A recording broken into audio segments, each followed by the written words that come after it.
A computer virus wreaked havoc on firms around the globe on Wednesday as it spread to more than 60 countries, disrupting ports from Mumbai to Los Angeles and halting work at a chocolate factory in Australia. Risk modeling firm Cyence said economic losses from this week's attack and one last month from a virus dubbed WannaCry would likely total $8 billion. That estimate highlights the steep tolls businesses around the globe face from growth in cyber attacks that knock critical computer networks offline. When systems are down and can't generate revenue, that really gets the attention of executives and board members, said George Kurtz, chief executive of security software maker CrowdStrike. This has heightened awareness of the need for resiliency and better security in networks. The virus, which researchers are calling Golden Eye Petya, began its spread on Tuesday in Ukraine. It infected machines of visitors to a local news site and computers downloading tainted updates of a popular tax accounting package, according to national police and cyber experts. It shut down a cargo booking system at Danish shipping giant APM Moller-Maersk, causing congestion at some of the 76 ports around the world run by its APM Terminals subsidiary. Maersk said late on Wednesday that the system was back online. Booking confirmation will take a little longer than usual, but we are delighted to carry your cargo, it said via Twitter.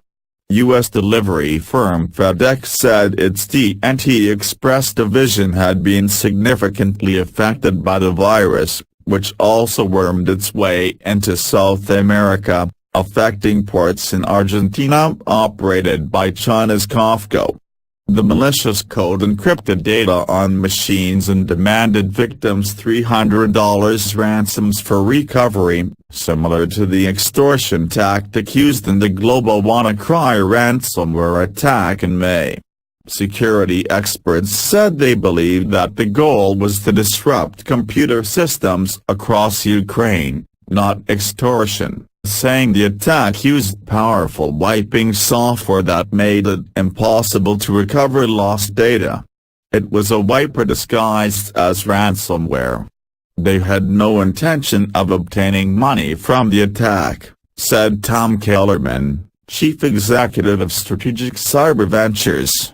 Brian Lord, a former official with Britain's government communications headquarters who is now managing director at private security firm PGI Cyber, said he believed the campaign was an experiment in using ransomware to cause destruction. This starts to look like a state operating through a proxy, he said.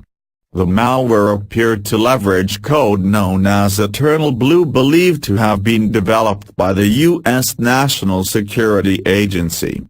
Eternal Blue was part of a trove of hacking tools stolen from the NSA and leaked online in April by a group that calls itself Shadow Brokers, which security researchers believe is linked to the Russian government.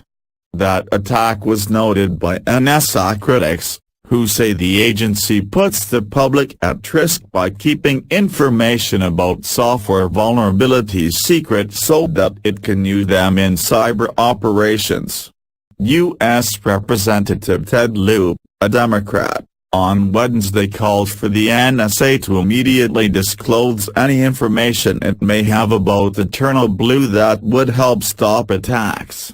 If the NSA has a kill switch for this new malware attack, the NSA should deploy it now, Lieu wrote in a letter to NSA Director Mike Rogers. The NSA did not respond to a request for comment and has not publicly acknowledged that it developed the hacking tools leaked by shadow brokers. The target of the campaign appeared to be Ukraine, an enemy of Russia that has suffered 2 cyber attacks on its power grid that it has blamed on Moscow. ISET, a Slovakian cybersecurity software firm, said 80% of the infections detected among its global customer base were in Ukraine, followed by Italy with about 10%. Ukraine has repeatedly accused Moscow of orchestrating cyber attacks on its computer networks and infrastructure since Russia annexed Crimea in 2014. The Kremlin, which has consistently rejected the accusations, said on Wednesday it had no information about the origin of the attack, which also struck Russian companies including oil giant Rosneft and a steel maker. Unfounded blanket accusations will not solve this problem, said Kremlin spokesman Dmitry Peskov. Austria's government-backed computer emergency response team said a small number of international firms appeared to be affected, with tens of thousands of computers taken down. Microsoft, Cisco Systems Incorporated and Symantec Corp said they believe the first infections occurred in Ukraine when malware was transmitted to users of attack software program.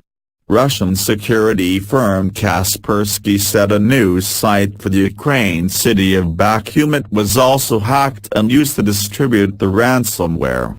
A number of the victims were international firms that have operations in Ukraine. They include French construction materials company Saint-Gobain, BNP Paribas Real Estate, and Mondelez International Incorporated, which owns Cadbury Chocolate. Production at the Cadbury factory on the Australian island state of Tasmania ground to a halt late on Tuesday after computer systems went down.